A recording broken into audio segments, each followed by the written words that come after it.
Hello friends, good morning. Welcome back to my channel Shovanish world.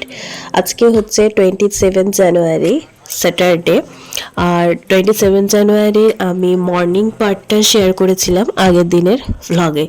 আপনারা আশা করি কম বেশি সবাই দেখেছেন। যারা দেখেনি আমার চ্যানেলে গিয়ে ব্লগটি চেক আউট করে নিতে পারেন, আশা করি ভালো লাগবে। তো আজকে হচ্ছে স্যাটারডে, আর স্যাটারডে মানে আমার ছুটির দিন, আপনারা তো জানেনই। তো সকাল সকাল রোদটা ভীষণই ভালো লাগছিল, তো সেজন্য আমার ভিডিও এডিটিং, আপলোডিং সমস্ত কিছু কমপ্লিট করে পুনরায় ব্লগটা শুরু করলাম একদম বাইরের থেকে। বাইরে ফুল গাছটি ভীষণ ভালো লাগছিল, আর তার সাথে সানলাইট পড়ছে, সেজন্য আরও সুন্দর লাগছে। এখন বাজে বেলা 11টা মতো। ব্রেকফাস্ট কিছুই করা হয়নি, তাই ব্রেকফাস্টের জন্য এখানে আগের দিনের যে পিঠে বানানো হয়েছিল সেই পিঠেগুলো এখন সিদ্ধ করে ভেজে নেওয়া হচ্ছে।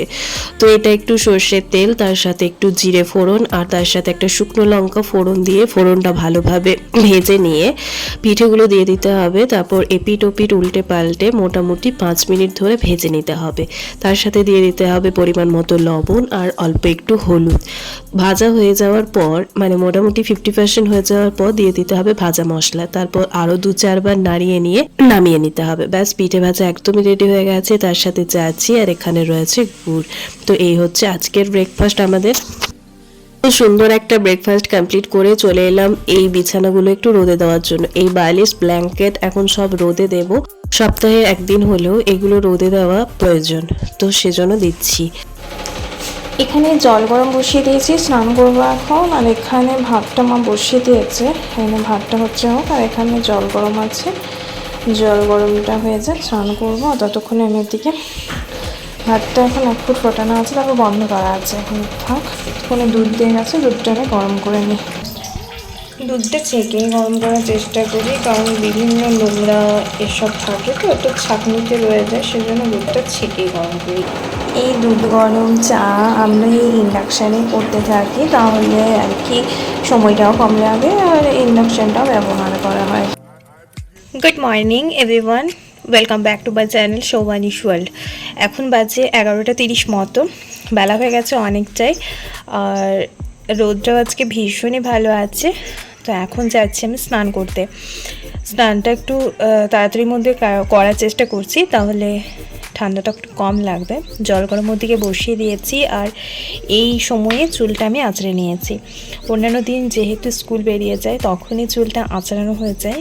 আর সকালবেলা চুল আঁচড়ানো আমার এমনিতেই অভ্যেস, তবে ছুটির দিনগুলোতে এতটাই অলসতা লাগে যে চুল আঁচড়াতে ইচ্ছে করে না। তো সেজন্য ভাবলাম ওদিকে যতক্ষণে জল গরম হচ্ছে ততক্ষণে আমার চুলটা আঁচড়ানো হয়ে যাবে। তো চুলটা সেজন্য আঁচড়ে নিলাম রোদে দাঁড়িয়ে দাঁড়িয়ে। রোদটা ভীষণই ভালো লাগছে। আর এখন এবার যাব স্নান করতে। তো চলুন, এরপর রান্না কী হচ্ছে, লাঞ্চ মেনু সবই পরে শেয়ার করছি। এখনকার মতো এইটুকুই। তো স্নান কমপ্লিট আমার। এদিকে মা সবজি কাটতে বসেছে এই রোদের মধ্যে। রোদটা তো ভালো লাগছে প্রথম থেকেই বলছি। আর ওই যে বিছানাগুলো রোদে দিয়েছি, এখানে বালিশগুলো রয়েছে। চলে এলাম রান্নাঘরে। এখানে বিউলির ডাল বসিয়ে দিয়েছি সিদ্ধ হওয়ার জন্য। আর এখানে পালং শাক, আলু, বেগুন, শিম দিয়ে একটা সুন্দর সবজি হচ্ছে, যেটা মা রান্না করছে। এই শাকের তরকারি বা শাকে বেগুনে বা শাক ভাজা, এগুলো দেখি মা বড্ড ভালো করে, আমার আবার অতটা ভালো হয় না। আর এখানে রয়েছে আলু, বেগুন, টমেটো সমস্ত কিছু কেটে দিয়েছে মা। এগুলো দিয়ে একটা টক বানাবো। আচ্ছা, তো আগের দিনে 3টে মাছ ছিল, চারাপোনা মাছ, যেগুলো ভাজা ছিল। আমি আরও একবার তেল গরম করে ভেজে নিচ্ছি, তাহলে টেস্টটা ভালো হয়। এখন টকটা বসিয়ে দেব। আচ্ছা, তো মা লেবু দিয়ে গেছিলো, সেটাতে একটু বিট লবণ নিয়ে নিয়েছি। আর চললাম এখন রোদের মধ্যে। রোদের মধ্যে বসে বসে লেবু খেতে ভীষণ ভালো লাগে।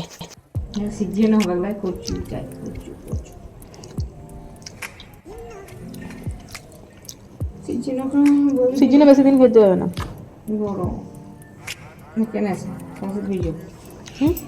সরস্বতী পুজোতে যেতে সিজনে কত তারিখে? 1 তারিখে। সরস্বতী পুজোতে তো সিজন হয়। শিবরাত্রি শিবরাত্রি কত তারিখে? 18-19। কবে খাবি? পুজো আবার খাবি তো বাড়ি খাবি। বাদ বাদ। তো এখন বাজে বেলা 2টো মতো, বাবাকে মাকে খেতে দিয়ে দিয়েছি। এটা হচ্ছে আমার খাবার। আজকে মেনু তো কি রয়েছে আপনারা জানেনই, তো তাও একবার বলে দিই। শাকের সবজি, বিউলির ডাল, টক, আর তার সাথে রয়েছে আগের দিনে বাঁধাকপি সবজি। আচ্ছা, তো গুড ইভিনিং সকলকে। এখন বাজে সন্ধ্যে 6:30 মতো। তো আমরা এখন টিভি দেখা, চা খাওয়া সমস্ত কিছুই কমপ্লিট করে নিয়েছি। তারপর ডিনারের ব্যবস্থা করি। তো আজকে ডিনারে সবজি রয়েছে, মানে দুপুরবেলা যে শাকের সবজি রয়েছে সেটা রয়েছে, তাই আর বানাবো না।